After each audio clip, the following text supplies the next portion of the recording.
Yitzhak Rabin, Israel's fifth prime minister, was a complicated figure. Both revered and reviled, ultimately, he was a man of paradoxes.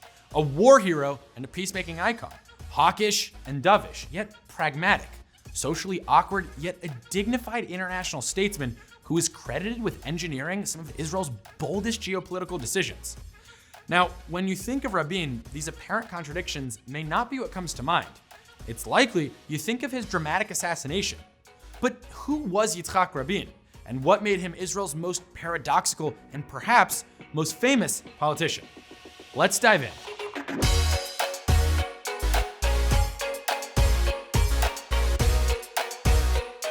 Rabin was born in Jerusalem on March 1st, 1922.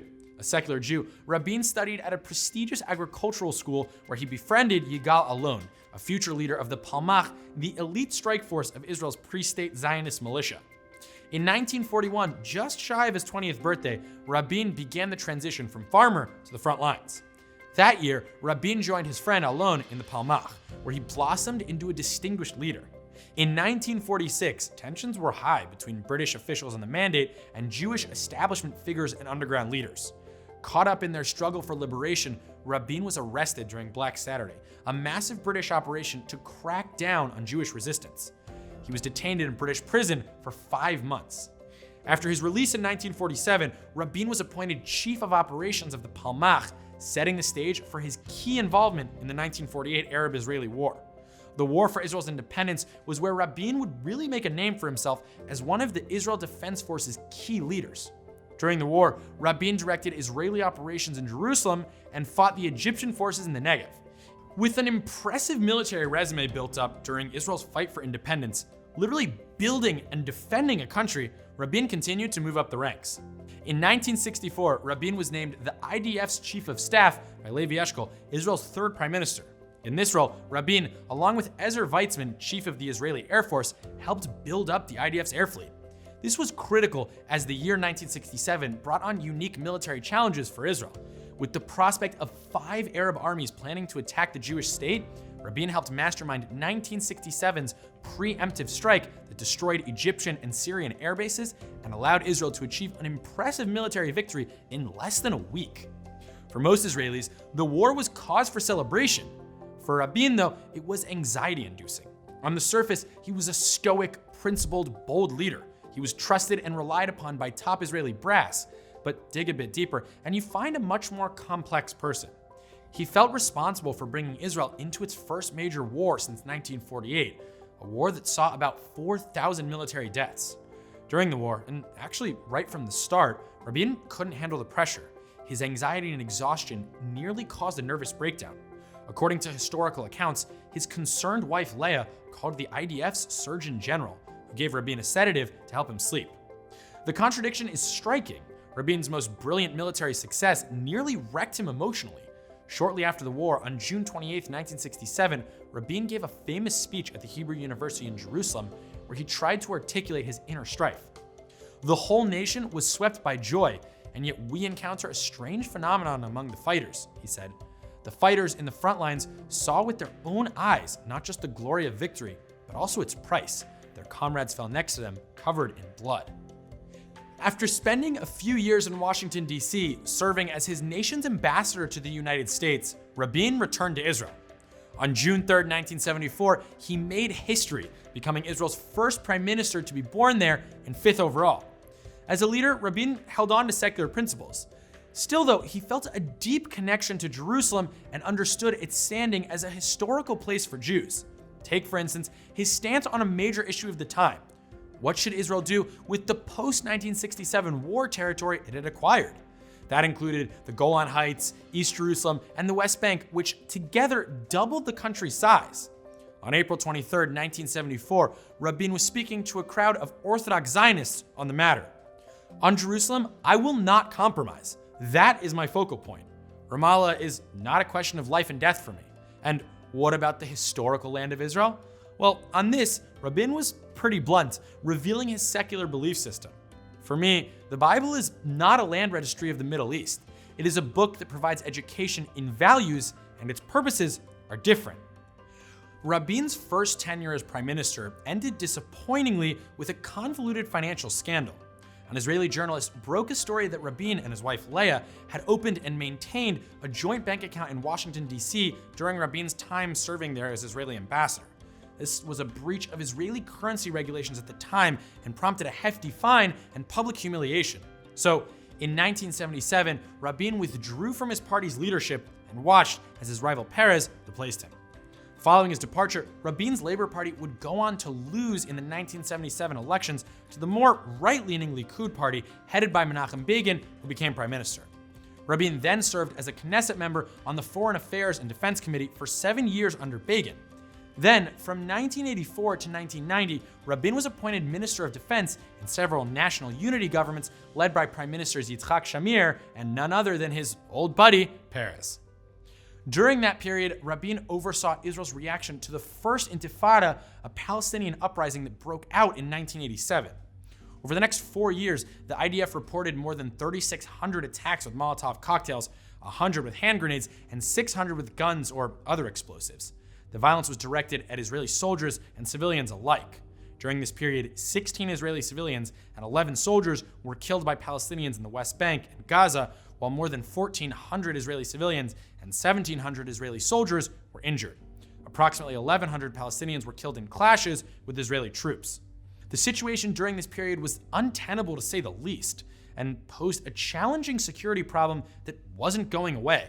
In response, Rabin, who was desperate to stop the killing of Israelis, controversially authorized the use of force and beatings against violent instigators. Rabin the Bone Breaker was a nickname popularized in the Israeli and Palestinian media, and this was more than a nickname because he actually ordered troops to break bones as a strategy for ending these demonstrations. His reputation as a fierce, strong military man was alive and well. Then, in 1992, Rabin was reelected. During the second go-round as prime minister, Rabin, a man who had seen much war, appeared to have a singular mission: peace. Rabin oversaw the initiation of the Oslo process, a shaky peace proposal with Palestinian leader Yasser Arafat. The process divided Israelis. Some feared that concessions and a peace process would actually lead to more terror and war, not peace. The thinking was that if the Palestinians weren't sincere, they'd ultimately use their new autonomy to perpetrate more violence against Israelis.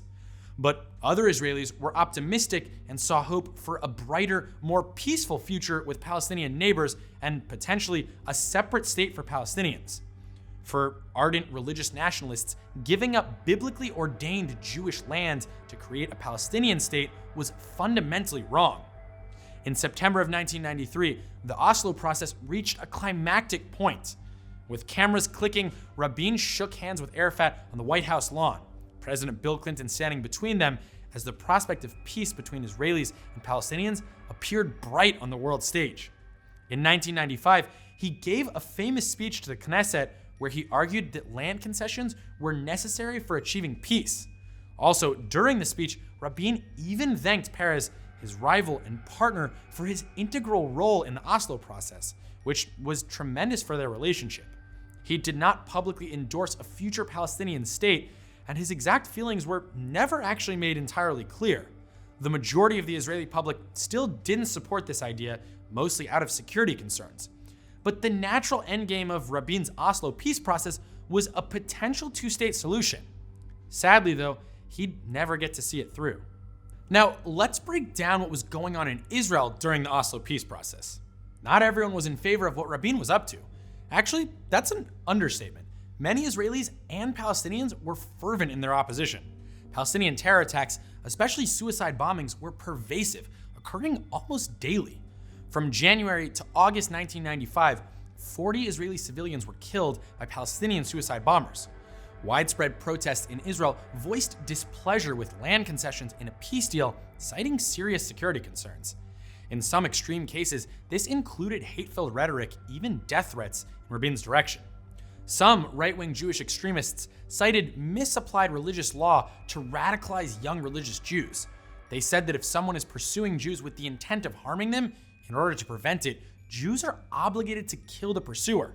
And a young Orthodox law student named Yigal Amir was drinking the Kool-Aid. In his estimation, Rabin, who was negotiating with Arafat, the mastermind behind the murder of Israeli athletes at the 1972 Munich Summer Olympics and countless other terrorist attacks, was someone who meant Jews harm. Amir believed that Rabin giving more land to Arafat would only continue to lead to more terror as it had before. He saw Rabin as a man with a death sentence hanging over him. On November 4th, 1995, Amir went to an enormous peace rally where Rabin and the supporters of Oslo were gathered.